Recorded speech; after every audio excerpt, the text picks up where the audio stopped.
ਸਾਨੂੰ ਸਾਡੀ ਗੱਲ ਦਾ ਜਵਾਬ ਦੇ ਜਾਈ, ਮਹਿੰਗੇ ਅਹਿਸਾਸਾਂ ਦੇ ਹਿਸਾਬ ਦੇ ਜਾਈ। ਜਿਹਦੀ ਪੱਤੀ ਪੱਤੀ ਕੁਰਬਾਨ ਹੋ ਗਈ, ਸਾਨੂੰ ਉਹੀ ਸਹਿਕਦਾ ਗੁਲਾਬ ਦੇ ਜਾਈ।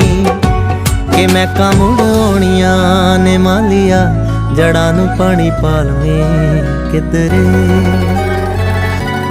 ਮੈਂ ਮੁੜ ਆਉਣੀਆਂ ਨੇ ਮਾਲੀਆ, ਜੜਾਂ ਨੂੰ ਪਾਣੀ ਪਾ ਲਵੇਂ ਕਿਧਰੇ। ਕਿਤੇ ਨਿਸ਼ਾਨੋ ਸ਼ੌਕਤਾਂ ਆ ਜਾਂਦੀਆਂ, ਮੁਹੱਬਤਾਂ ਜਤਾ ਲਵੇਂ ਕਿਧਰੇ।